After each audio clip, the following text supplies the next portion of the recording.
राधे राधे दोस्तों, आप सभी का मेरे चैनल पर स्वागत है।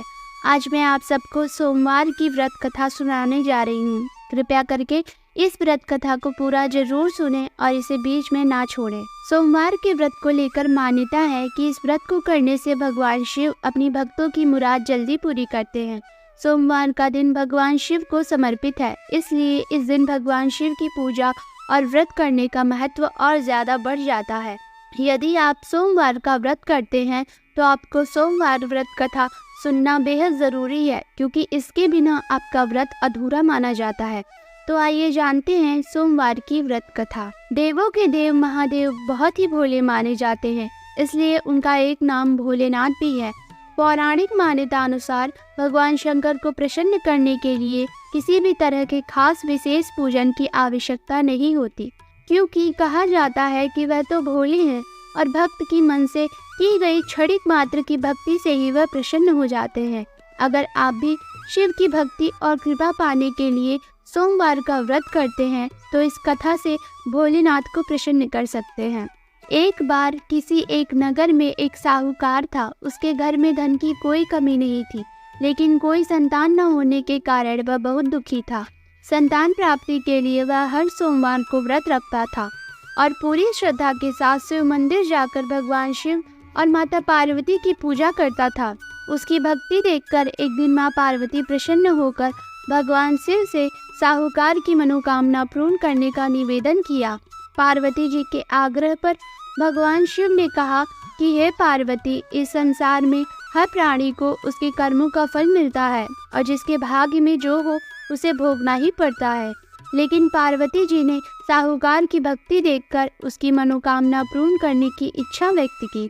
माता पार्वती के आग्रह पर शिव जी ने साहूकार को पुत्र प्राप्ति का वरदान तो दिया, लेकिन उन्होंने बताया कि यह बालक 12 वर्ष तक ही जीवित रहेगा। माता पार्वती और भगवान शिव की बातचीत को साहूकार सुन रहा था, इसलिए उसे ना तो इस बात की खुशी थी और ना ही दुख। वह पहले की भांति शिव जी की पूजा करता रहता। कुछ समय के बाद साहूकार की पत्नी ने एक पुत्र को जन्म दिया। जब वह बालक 11 वर्ष का हुआ तो उसे पढ़ने के लिए काशी भेज दिया गया। साहूकार ने पुत्र के मामा को बुलाकर उसे बहुत सारा धन देते हुए कहा कि तुम इस बालक को काशी विद्या प्राप्ति के लिए ले जाओ। तुम लोग रास्ते में यज्ञ कराते जाना और ब्राह्मणों को भोजन दक्षिणा देते हुए जाना। दोनों मामा भांजे इसी तरह यज्ञ कराते और ब्राह्मणों को दान दक्षिणा देते काशी नगरी निकल पड़े। इस दौरान रात में एक नगर पड़ा जहां नगर के राजा की कन्या का विवाह था, लेकिन जिस राजकुमार से उसका विवाह होने वाला था वह एक आंख से काना था। राजकुमार के पिता ने अपने पुत्र के काना होने की बात को छुपाने के लिए सोचा, क्यों न साहूकार के पुत्र को दूल्हा बनाकर राजकुमारी से विवाह करा दूं। विवाह के बाद इसको धन देकर विदा कर दूंगा और राजकुमारी को अपने नगर ले जाऊंगा। लड़के को दूल्हे के वस्त्र पहनाकर राजकुमारी से विवाह करा दिया गया।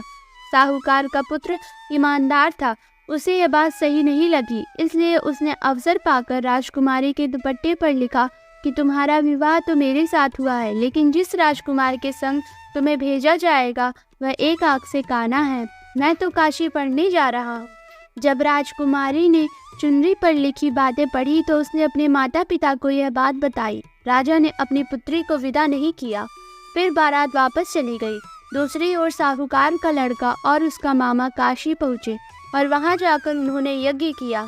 जिस दिन लड़का 12 साल का हुआ उस दिन भी यज्ञ का आयोजन था। लड़के ने अपने मामा से कहा कि मेरी तबीयत कुछ ठीक नहीं है। मामा ने कहा कि तुम अंदर जाकर आराम कर लो। शिव जी के वरदान अनुसार कुछ ही देर में उस बालक के प्राण निकल गए। मृत भांजे को देख उसके मामा ने विलाप करना शुरू किया।